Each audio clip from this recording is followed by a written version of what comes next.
Movie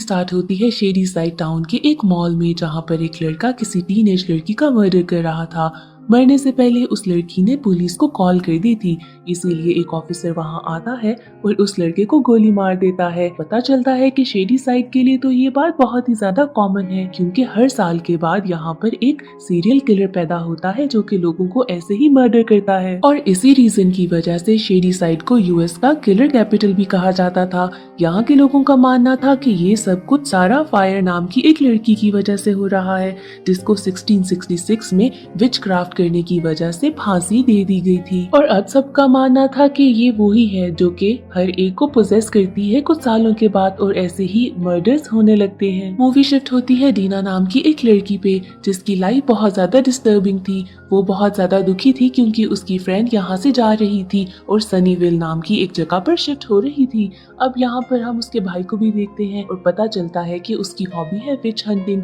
जिसकी वजह से वो पूरा दिन इसी के बारे में रिसर्च करता रहता है। टीना के दो दोस्त थे, केट और साइमन, जो कि स्कूल में ड्रग्स बेचने का काम करते थे। डीना का भाई उसे बताता है कि कैसे करीब ही एक मॉल में 9 लोगों का मर्डर हुआ है। एक हॉलोवीन स्कल मास्क पहने हुए आदमी ने उनका मर्डर किया है और उसका कहना था कि शायद ये सब सारा फियर की वजह से ही है और उसी ने इसको पोजेस किया होगा। डीना इसकी बात पे इतना ध्यान नहीं देती। अगले दिन जब वो स्कूल जाती है तो हर कोई इसी बारे में बात कर रहा था, यहाँ तक कि केट भी उसे कहती है कि उसका भी यही मानना था कि सारा फियर की वजह से ही ऐसा हो रहा है। पर यहाँ पर डीना बिल्कुल नहीं मानती और वो कहती है कि कोई अपनी जिंदगी से बहुत तंग आया है और इसीलिए बस ये सब कर रहा है। रात होती है तो शेडी साइड और सनीविल के लोग एक साथ इकट्ठे होते हैं, क्योंकि ये उन्हीं लोगों की डेथ के लिए एक सेरेमनी कर रहे थे। यहाँ पर डीना अपनी फ्रेंड सैम को देखती है, जो कि अपने बॉयफ्रेंड के साथ बहुत क्लोज हो रही थी। इसको देखकर डीना को बहुत गुस्सा आता है और वो यहाँ से चली जाती है। सैम उसके पास आती है तो यहाँ पर डीना उसे लड़ने लगती है और उसको उसकी सारी चीजें वापस कर देती है। अब इन दोनों की लड़ाई होती है और दूसरी तरफ हम देखते हैं कि दोनों जगह के लोग यानी कि शेडी साइड और सनीविल के लोगों की आपस में लड़ाई हो रही है। पता चलता है कि ये दोनों जगह पहले एक ही थी, पर इनकी यूनियन टूट गया था। ये लोग जब यहाँ से वापस जा रहे थे तो डीना की बस का पीछा करने लगते हैं सैम और उसके दोस्त।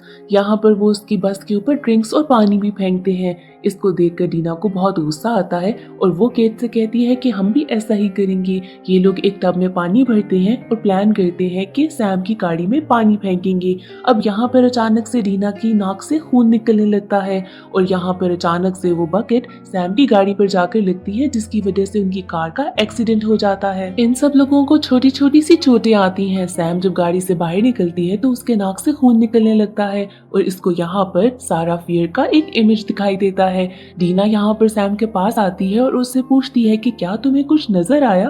अब इतनी देर में वहाँ पर एक ऑफिसर भी आ जाता है। सारे स्टूडेंट्स यही कहते हैं कि ये तो बस एक एक्सीडेंट था और कुछ भी नहीं। सैम का बॉयफ्रेंड यहाँ पर डीना के पास आता है और उससे कहता है कि मैं तुम्हें इस हरकत के लिए छोड़ूंगा नहीं। इसके बाद डीना घर जाती है तो रात को वो देखती है कि घर के बाहर एक स्कल मास्क पहना हुआ आदमी खड़ा है। उसको लगता है कि ये सैम का बॉयफ्रेंड ही होगा, जिसके बाद वो एक चाकू लेकर घर से बाहर जाती है कि वो उसके बॉयफ्रेंड को जरा सबक सिखाए, पर बाहर कोई भी नहीं था। डीना फौरन से केट को फोन करती है और बताती है कि कैसे कोई बाहर खड़ा था। इतनी ही देर में केट और साइमन को अपने घर के लिविंग रूम में से कोई आवाज आती है। जब वो जाकर देखते हैं तो एक स्कल मास्क पहना हुआ आदमी चीजों को यहाँ वहाँ कह रहा था। ये चीज बहुत अजीब थी, लेकिन जब वो करीब जाने लगते हैं तो वो बंदा वहाँ से भाग जाता है। इसके बाद केट बताती है डीना को कि कैसे वो आदमी कुछ अजीब हरकतें कर रहा था, उनके कपड़ों की छानबीन कर रहा था। इसके बाद ये लोग हॉस्पिटल जाते हैं सैम के पास ताकि उसे बता सकें कि उसका बॉयफ्रेंड क्या अजीब हरकतें कर रहा है। हॉस्पिटल पहुंचने के बाद डीना सैम को सब कुछ बताती है,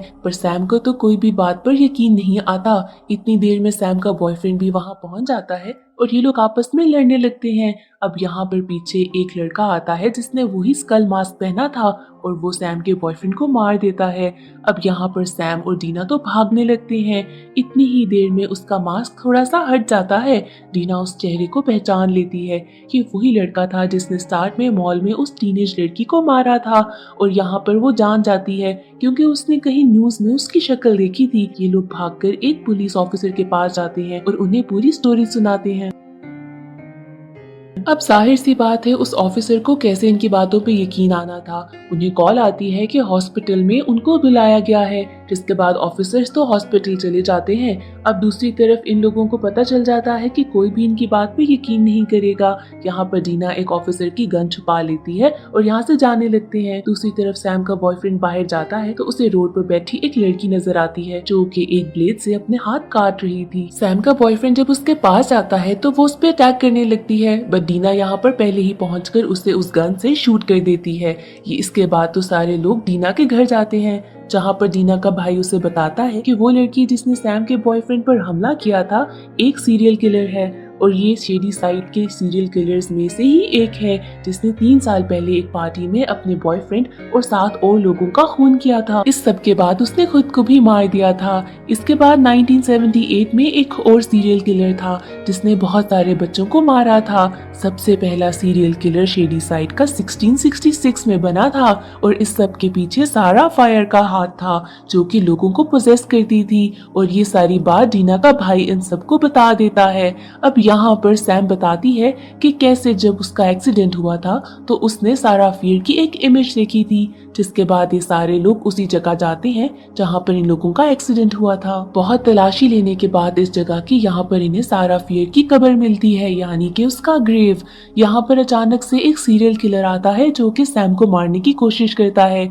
ये सब लोग बहुत ही मुश्किल से यहाँ से भागते हैं। इसके बाद तो एक बात क्लियर हो जाती है कि सीरियल किलर इन सब के पीछे नहीं बल्कि सिर्फ सैम के पीछे है, वो भी सिर्फ इसलिए क्योंकि उसने यहाँ पे कब्र को खराब किया था। यहाँ से बचकर ये लोग स्कूल जाते हैं जहाँ पर ये लोग कुछ प्लान बनाते हैं कि कैसे इन सीरियल किलर से जान छुड़ाई जाए। ये लोग एक बकेट में पानी भरते हैं और उसमें सैम का थोड़ा सा खून मिलाते हैं। इसके बाद इस पानी से ये लोग यहाँ पर वॉशरूम को पूरा कवर कर देते हैं। सैम को ढूंढते हुए वो सीरियल किलर्स यहाँ तक पहुँच जाते हैं, जिसके बाद ये सारे दोस्त मिलकर उनको वॉशरूम में लॉक करते हैं और आग लगा देते हैं। इनको थोड़ी देर तो लगता है कि शायद प्लान कामयाब हो गया, बट ये सीरियल किलर्स फिर से जिंदा हो जाते हैं। ये लोग यहाँ से भागते हैं और अब इनको पता चल गया था सीरियल किलर से जान छुड़ाने का सिर्फ एक तरीका था कि सैम उनके पास खुद चली जाए। अब इस बात के लिए डीना के अलावा हर कोई रेडी था, इवन कि सैम खुद भी रेडी थी। अब यहाँ पर डीना तो बिल्कुल मान नहीं रही थी, जिसके बाद उनका भाई उसे बताता है कि एक लड़की थी जो कि पहले इस सब चीजों से बच चुकी थी और अगर वो बच चुकी थी तो सैम भी बच सकती है। इसके बाद बहुत मुश्किलों से ये लोग उस सर्वाइवर लड़की का नंबर ढूंढते हैं, बट वो पिक नहीं करती कॉल।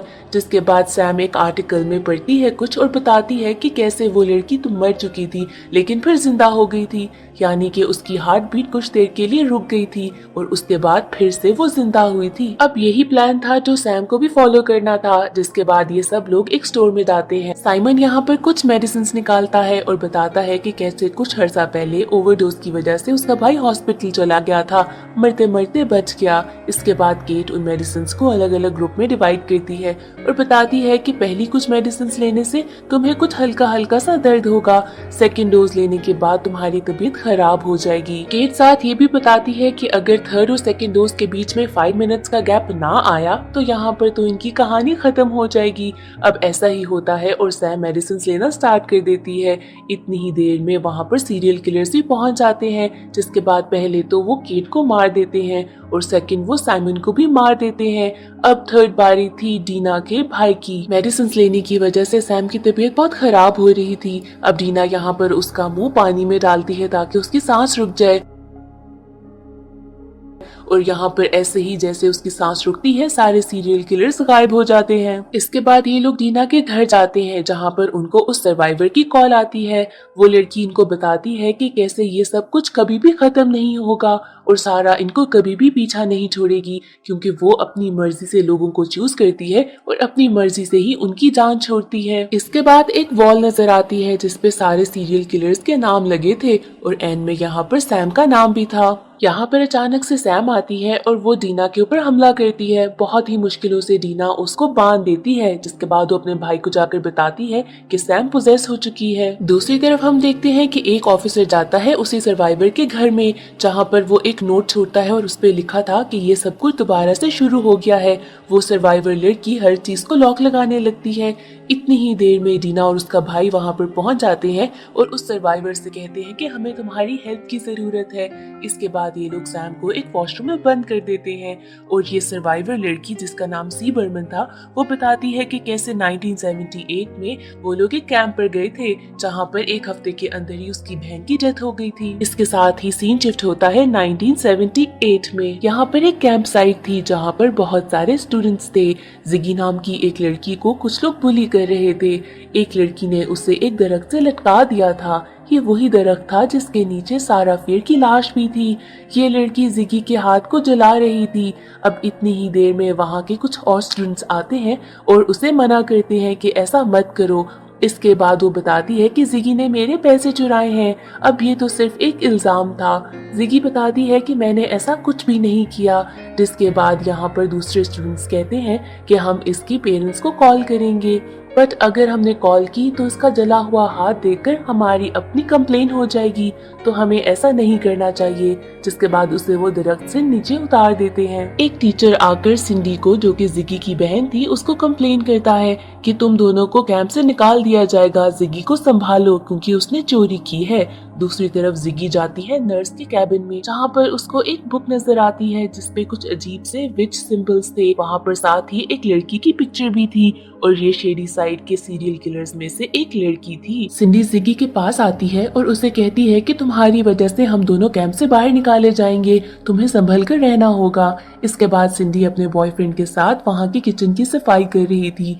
इतनी देर में वहाँ की नर्स यहाँ आती है और सिंडी के बॉयफ्रेंड को पकड़ कर कहती है कि तुम यहाँ के सीरियल किलर हो और तुम्हें मारना चाहिए। इतनी देर में सिंडी उस पर हमला करती है और अपने बॉयफ्रेंड को बचा लेती है। अब अगले दिन वहाँ की नर्स को वहाँ से ले जाया जाता है क्योंकि वो जख्मी हो गई थी। अब यहाँ पर कुछ समझ नहीं आता क्योंकि सिंडी के दिमाग में तो यही बात थी कि उस नर्स ने ऐसा क्यों कहा है। जिसके बाद वो अपने बॉयफ्रेंड के साथ मिलकर उसके कैबिन में जाती है जहाँ पर उसे बहुत ही अजीब किस्म की बुक्स नजर आती हैं जिसमें उन्हें पता चलता है सारा फियर की कहानी। सारा फियर ने डेविल के साथ एक डील की थी। वो हमेशा के लिए इटर्नल यानी जिंदा रहना चाहती थी, जिसकी वजह से उसने अपना हाथ काट कर बलि में दे दिया था।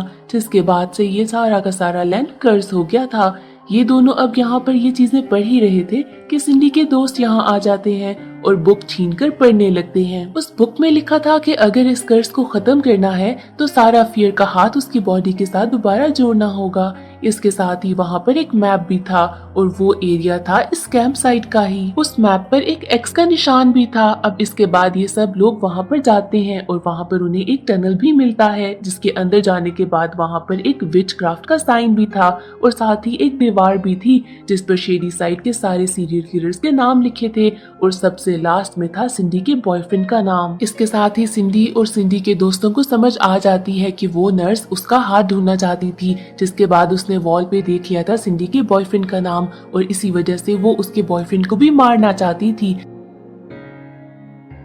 अब इतनी ही देर में सिंडी का बॉयफ्रेंड एक दोस्त को मार देता है। जिसके बाद सिंडी और उसकी दोस्त यहाँ से भागने लगती हैं। सिंडी उसे कहती है कि हमें यहाँ से निकलना होगा क्योंकि बाकी सारे बच्चों की भी जान खतरे में है। दूसरी तरफ हम देखते हैं कि अभी भी जिगी बुली हो रही थी क्योंकि उसने किसी का रूम खराब किया था। अब यहाँ पर जिगी उस बिल्ली को वॉशरूम में बंद कर देती है। जिसके बाद वो अपने फ्रेंड के साथ बाहर जाती है। अचानक से काफी बच्चों की चीखने की आवाज आती है। जब ये लोग जाकर देखते हैं तो इन्हें पता चलता है कि सिंडी के बॉयफ्रेंड ने यहाँ पर एक बच्चे को मार दिया है। सिंडी का बॉयफ्रेंड सारे बच्चों को लेकर एक हॉल में जमा कर रहा था। दूसरी तरफ सिंडी अपनी दोस्त के साथ उस टनल से निकलने की कोशिश कर रही थी। ये लोग बुक में देखते हैं तो उन्हें पता चलता है कि ये टनल विच क्राफ्ट के साइन की तरह का है और अब इसको फॉलो करते हुए वो बाहर जाने की कोशिश करते हैं।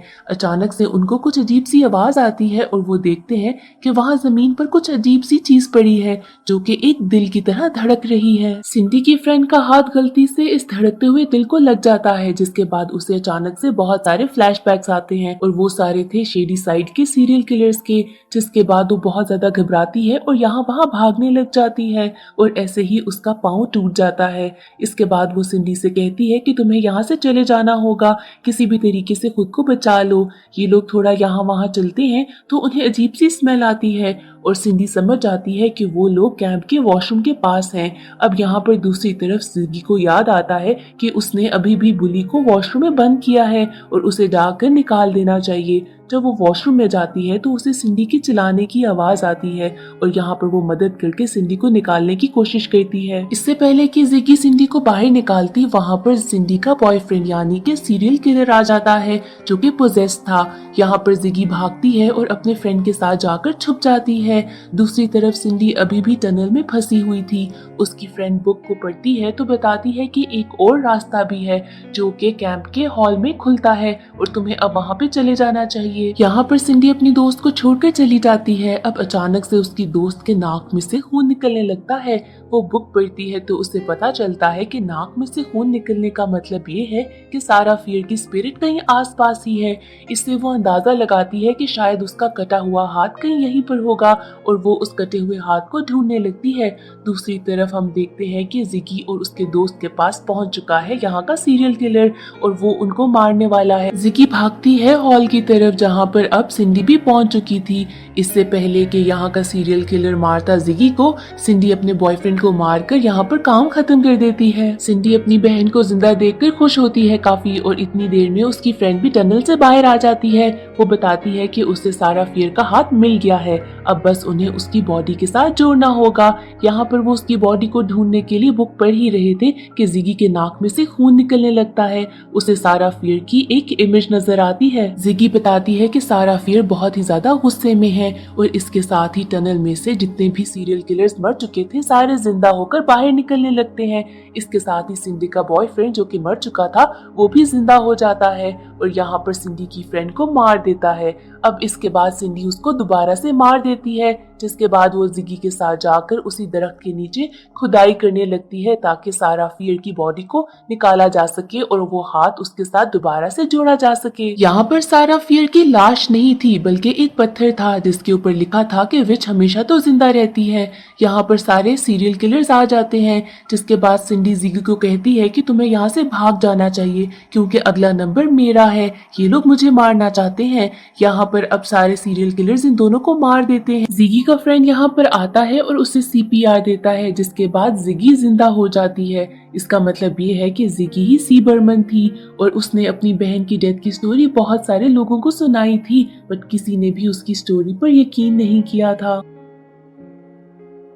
स्टोरी शिफ्ट होती है प्रेजेंट में जहाँ पर सी बर्मन बता रही थी ये सारी स्टोरी टीना को। टीना उसे कहती है कि कैसे एक्सीडेंट की साइट पर उन्हें एक बॉडी मिली थी और वो सारा फियर की ही होगी। हमें अब हाथ ढूंढकर उसकी बॉडी के साथ ज्वाइन कर देना चाहिए। ये लोग अब जाते हैं और एक मॉल के नीचे से वो हाथ निकालते हैं, जिसके बाद ये लोग दोबारा उस एक्सीडेंट साइट पर पहुंचते हैं ताकि वो हाथ जोड़ा जा सके। डीना और डीना का भाई जब दिख कर रहे थे और हाथ जोड़ने लगे थे तो यहाँ पर डीना के नाक से खून निकलने लगता है और उसको दोबारा से सारा फियर का विजन आता है। इस विजन में वो पहुंच जाती है 1666 में, जहाँ पर डीना को पता चलता है कि पहले वो सारा फियर ही थी, जहाँ पर वो अपने फादर और भाई के साथ रहती थी। उसके फादर का शौक था कि उसकी शादी सुलेमान के साथ हो, बट वो वहाँ की एक लड़की हैना से प्यार करती थी और वो उससे ही शादी करना चाहती थी। अब रात को सारा और उसके सारे फ्रेंड्स कुछ पार्टी करना चाहते थे, जिसकी वजह से ये लोग एक विडो के टेंट में जाते हैं कुछ बेरीज चुराने के लिए। यहाँ पर वो बेरीज लेती है और उसके बाद ये सारे फ्रेंड्स काफी इंजॉय करते हैं, जहाँ पर वहाँ का एक लड़का हैना के साथ बदतमीजी करने की कोशिश करता है। सारा उस लड़के को एक जोर का थप्पड़ मारती है, जिसके बाद सारा और हैना वहाँ से चले जाते हैं एक जंगल में। यहाँ पर ये दोनों आपस में टाइम स्पेंड कर रहे थे कि अचानक से इन्हें लगता है कि कोई इन्हें देख रहा है, जिसके बाद ये दोनों यहाँ से भागते हैं। हैना को बहुत ज्यादा डर लगता है क्योंकि ये टाइम 1666 का था, कोई भी इनके रिलेशन को एक्सेप्ट ना करता। उसे डर था कि अगर किसी ने उन्हें देख लिया तो उन दोनों को मार दिया जाएगा। अगले दिन हैना सारा को आकर बताती है कि उसके फादर को कुछ हो गया है। फादर उसके यहाँ के प्रीस्ट थे और अब उसे लग रहा था कि शायद वो पोजेस हो गए हैं। यहाँ पर हैना की मॉम आती है और उन दोनों को बताती है कि कैसे किसी ने उन दोनों को देख लिया है और सारे के सारे लोगों को यहाँ पर पता चल रहा है।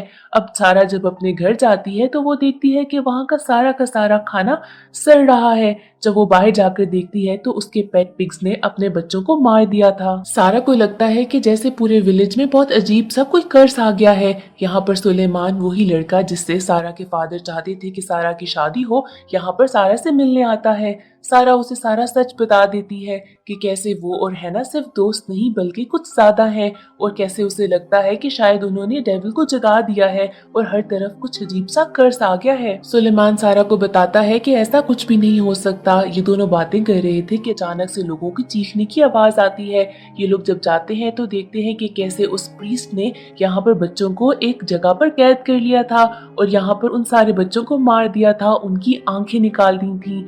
सुलेमान जब अंदर जाकर प्रीस्ट को रोकने की कोशिश करता है तो प्रीस्ट भी सारा को मारने लगता है और इसके बाद सुलेमान उस प्रीस्ट को मार देता है। अब पूरे की पूरे विलेज में ये बात फैल चुकी थी कि सारा और हैना एक साथ है, जिसके बाद यहाँ के लोग हैना को पकड़ कर ले जाते हैं। सारा को जब ये बात पता चलती है तो वो हैना से मिलने के लिए आती है। हैना उसे बताते हैं कि अगले ही दिन उसको फांसी होने वाली है। यहाँ पर सारा हैना को कन्विंस करने की कोशिश करती है कि शायद अब उन्हें सच में डेविल के साथ एक डील कर लेनी चाहिए ताकि उन दोनों की जान बच जाए। सारा अब उस बुक को ढूंढने के लिए उसी विडो के टेंट में जाती है, जहाँ पर वो देखती है कि वो विडो भी मर चुकी है और उसकी वो मैजिकल बुक भी गायब है। यहाँ पर अब उसके पास कोई ऑप्शन नहीं थी तो वो सुलेमान के पास जाती है और उसे बताती है कि कैसे वो दोनों इनोसेंट है और अब पावर हासिल करने के लिए उसे वो डेविल वाली बुक चाहिए होगी। सारा यहाँ पर सुलेमान के घर में ही थी कि अचानक से विलेज के सारे लोग वहाँ पर आ जाते हैं सारा को ढूंढते हुए। अब सारा तो वहाँ पर एक हिडन डोर पे छुप जाती है, जिसके पीछे उसे एक रास्ता मिलता है। जब उस रास्ते को फॉलो करते हुए वो नीचे जाती है तो वहाँ पर एक विच मार्क था और वो विडो की बुक भी वहीं पर थी, जिसके बाद सारा समझ आती है कि ये सारा काम सिर्फ किया था सुलेमान ने। यहाँ पर अब सुलेमान भी पहुंच जाता है। वो सारा को बताता है कि कैसे उसी ने डेविल के साथ डील की है सिर्फ पावर के लिए और उसी ने हैना और सारा को एक साथ देखा था। इसके बाद सारा उस पर हमला करती है और उसी दौरान उसका हाथ भी कट जाता है, जिसके बाद सुलेमान इसको सारे विलेज के लोगों तक पहुंचा देता है। अगले दिन हैना और सारा को फांसी होने वाली थी। अब इसके बाद सारा इल्जाम अपने ऊपर लेती है और हैना को छुड़ा देती है। मरने से पहले वो सुलेमान से कहती है कि ये राज कभी भी राज नहीं रहेगा और एक दिन सच्चाई सबके सामने जरूर आएगी। स्टोरी शिफ्ट होती है दोबारा से प्रेजेंट में, जहाँ पर दीना को होश आता है और वो अपने भाई को सारी स्टोरी बताती है। यहाँ पर अब वो पुलिस ऑफिसर भी पहुंच जाता है जिसने सी बर्मन को वो नोट भेजा था कि सारी स्टोरी फिर से शुरू होने वाली है। दीना को इस सब के बाद ये बात पता चल गई थी कि ये पुलिस ऑफिसर अटैच्ड है किसी तरीके से सुलेमान के साथ और इसी वजह से ये भी बंदा कर्स्ड है। दीना अपने भाई के साथ जाकर दोबारा सी बर्मन को सारी स्टोरी बताती है। अब सी बर्मन उससे कहती है कि मैंने तो उस पुलिस ऑफिसर को कॉल कर दी थी हेल्प के लिए। यहाँ पर दीना उसे बताती है कि कैसे वो पुलिस ऑफिसर भी कर्स्ड है। इसके बाद ये लोग मॉल जाते हैं ताकि किसी न किसी तरीके से इस सब चीजों को एंड किया जाए। यहाँ पर इनके पास एक प्लान होता है कि ये लोग दीना का ब्लड यूज करेंगे ताकि सारे सीरियल किलर्स इसके पास आ सकें। दीना का ब्लड यूज करके ये लोग एक ट्रैप बिछाते हैं, जिसके बाद सारे सीरियल किलर्स वहाँ पर पहुँच जाते हैं और इसी के साथ वो पुलिस ऑफिसर भी यहाँ पहुँच जाता है। बेसिकली ये पुलिस ऑफिसर सी बर्मन को पसंद करता था, जिसका फायदा उठाते हुए सी बर्मन उसके ऊपर सारा ब्लड गिरा देती है। इसके बाद सारे सीरियल किलर्स ब्लड की वजह से उस पुलिस ऑफिसर के ऊपर अटैक कर देते हैं। पुलिस ऑफिसर बहुत मुश्किलों से अपनी जान बचाकर यहाँ से भागता है, जिसके बाद सारे सीरियल किलर्स दीना के भाई पर अटैक करने लगते हैं। सी बर्मन एक गन लेकर उन पर शूट करने लगती है। दूसरी तरफ हम देखते हैं कि सैम भी अब आजाद हो चुकी थी और वो उसी टनल में पहुंच जाती है डीना को मारने के लिए। डीना और सैम यहाँ पर लड़ रहे थे। डीना बहुत मुश्किलों से सैम को बेहोश करती है और वो पुलिस ऑफिसर भी यहाँ पर पहुंच जाता है, जिसके बाद लड़ाई में डीना वहाँ पर उस बड़ी सी अजीब सी दिल जैसी धड़कती हुई चीज के ऊपर उस पुलिस ऑफिसर का हाथ रख देती है, जिसके बाद उसे सारे सीरियल किलर्स की विजन्स आने लगती हैं। इतनी सारी विजन्स देखकर ये पुलिस ऑफिसर डर जाता है और इसी बात का फायदा उठाते हुए यहाँ पर डीना उसे मार देती है। जैसे ही ये पुलिस ऑफिसर मरता है बाकी सारे सीरियल किलर्स भी गायब हो जाते हैं, साथ ही वो विच मार्क भी गायब हो जाता है और वहाँ पर वो दिल धड़कती हुई चीज भी जमीन में वापस चली जाती है। इसके बाद सैम और डीना निकलते हैं एक घर से जो कि था सुलेमान का घर। लास्ट में सी बर्मन वो डेविल बुक वापस कर देती है अपने ओरिजिनल ओनर्स को। इसके बाद सैम और डीना सारा की ग्रेव को विजिट करते हैं। इसके बाद लास्ट सीन हम देखते हैं जिसमें वो बुक फिर से गायब हो गई है और यहाँ पर ये मूवी एंड हो जाती है।